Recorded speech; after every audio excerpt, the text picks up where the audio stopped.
This is where the city has set up. The city's whole shindig is here. And I'm looking at O'Hara's vehicle. It is parked in front of me. They just came and said that they're running a few minutes behind. Okay, bye. But yeah, it sounds like it's going to be here.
Did your reporter somewhere else just say there's another presser over there? He's hearing that it was moved. Yeah, that's what I just got a call about, and I said the city was just right here. Yeah.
check, 1, 2, 3, check, check, 1, 2, check, check, 1, 2, 3, check, check.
Giving you about a 30-second to 60-second warning.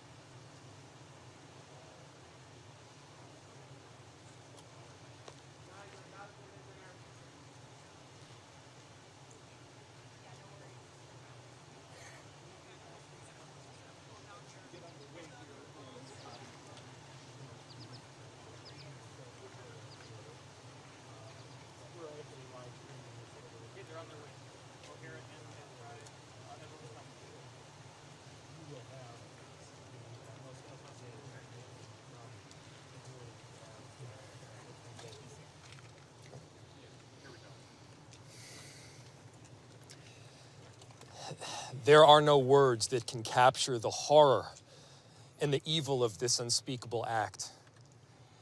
Children are dead. There are families that have a deceased child. You cannot put into words the gravity, the tragedy, or the absolute pain of this situation. We are a Minneapolis family. But to everybody out there, do not think of these as just somebody else's kids. Those families are suffering immense pain right now. Think of this as if it were your own. Every one of us needs to be wrapping our arms around these families, giving them every ounce that we can muster. These were Minneapolis families. These were American families. And the amount of pain that they are suffering right now is extraordinary. And don't just say this is about thoughts and prayers right now. These kids were literally praying. It was the first week of school. They were in a church. These are kids that should be learning with their friends. They should be playing on the playground. They should be able to go to school or church in peace without the fear or risk of violence, and their parents should have the same kind of assurance. These are the sort of basic assurances that every family should have, every step of the day, regardless of where they are in our country.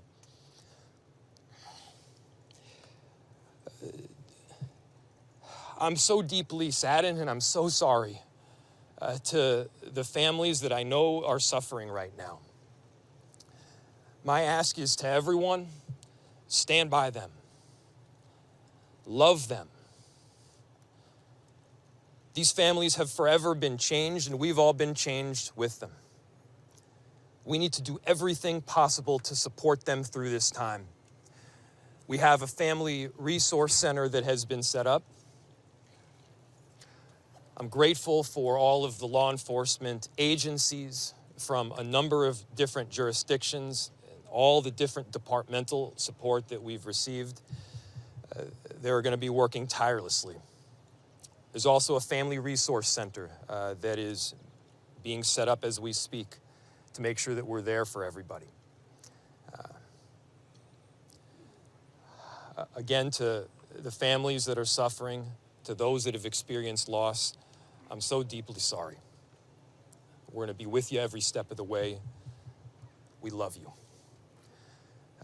This kind of act of evil should never happen, and it happens far too often.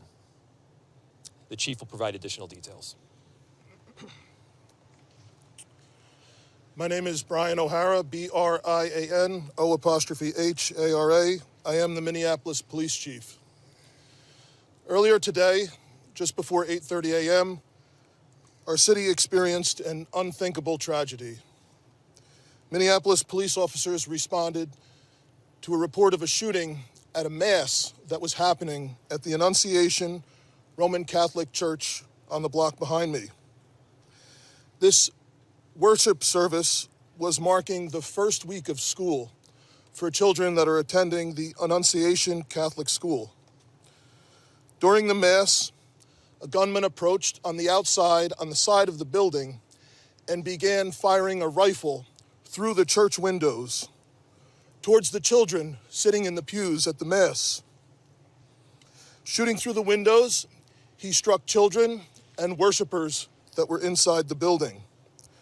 The shooter was armed with a rifle, a shotgun, and a pistol. This was a deliberate act of violence against innocent children and other people worshiping. The sheer cruelty and cowardice of firing into a church full of children is absolutely incomprehensible. Police officers from the Minneapolis Police Department immediately responded, entered the church, and attempted to provide first aid and rescue some of the children that were hiding throughout the building, while other first responders came and EMS responded to rush victims to nearby hospitals. 2 young children, ages 8 and 10, were killed where they sat in the pews. Their parents have been notified. 17 other people were injured, 14 of them being children. 2 of those children are in critical condition. The coward who fired these shots ultimately took his own life in the rear of the church. Our hearts are broken for the families who have lost their children, for these young lives that are now fighting to recover, and for our entire community that has been so deeply traumatized by this senseless attack. We will stand together to protect our children, our schools, and our houses of worship. This deliberate act of violence is just a sign of cruelty that is beyond comprehension. Our hearts are broken for everyone that's been affected by this tragedy. As we begin the difficult path of healing, I want the community to know this, that even in the face of such evil, the Minneapolis Police Department and all of our law enforcement partners stand with our community. We stand with these families and with this parish. We will continue to be here for you.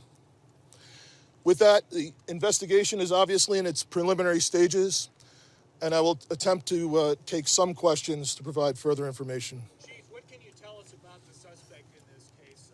How old was he? Any kind of motivation? Any notes or any other information about? So we were looking, the question was, what can be said about the shooter? We believe it is one suspect, a sole shooter. We believe he is deceased. He is in his early 20s, does not have an extensive known criminal history, and we are looking through information left behind to try and determine some type of motive. Yeah. How many kids at the school? How many children? I don't have an exact, the question was how many children at the school. There were dozens of children inside the mass at the time. I don't have an exact count. The children have been relocated into the school, which is where their families are reunifying with them. Reg. Was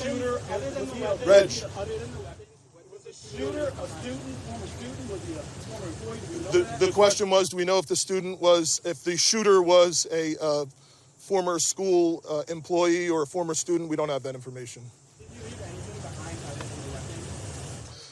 There's a vehicle. The question was anything left behind? There's a vehicle that we believe that the suspect used that is being searched, and we will be conducting other searches related to this.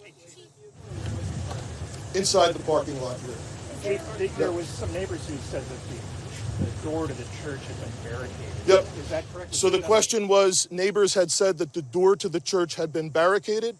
The shooter approached on one side of the church building, and on that side, at least 2 doors, it appears there had been like a 2x4 placed. So not all of the doors around the building, but on the side where the shooter did fire. And on the outside? On the outside, yes. Shootings related. The question was there any explosives? There were reports of that. There were no explosives or improvised devices that we found. I do believe there was one, I guess you would call it a smoke bomb, like not an explosive, but a sort of a firework that would release smoke. And which side of the building? North, south? The side that is closest to us, here, on this side, yep. Related? I don't have specific information on that I can release. Gunshot wound, this suspect? Yeah, the question was, is he dead from a gunshot wound? The answer is yes. We believe he took his own life in the parking lot. Was this outside or both inside that he was shooting? The question was he shooting outside and inside? He was absolutely shooting outside of the building on the side of the church, inside through the windows. It appears he may have gone inside, but I don't believe we've located any casings inside the building. So I'm not certain if he fired also while inside. It appears, if not all, most of the shooting happened outside the building. Shooting related to any other shootings that happened in the last 24 hours? Yeah, Taylor's asking, is this related to any of the other shootings? This does not appear to be related to any other shooting in the city. You know approximately how many rounds were fired? The question was how many rounds. I would say it's in the dozens. We don't have an exact count. There's a sidewalk on the outside as well as a grassy area. So obviously we are going through and taking our time to process the scene. Was he firing just one weapon, like the rifle, or? The question was he firing one weapon? We believe he had fired all three. He had a rifle, a shotgun, and a pistol.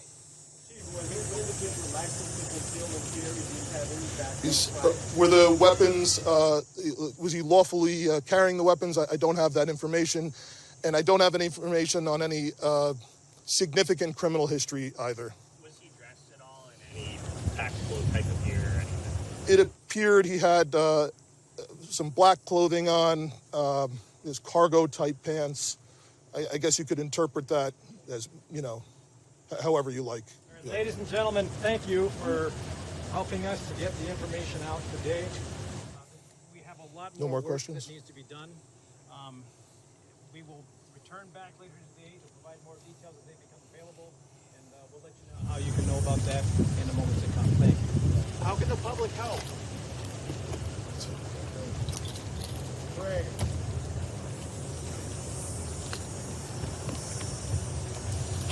Once again, folks, if you have further inquiries you want to send via email, communications@minneapolismn.gov.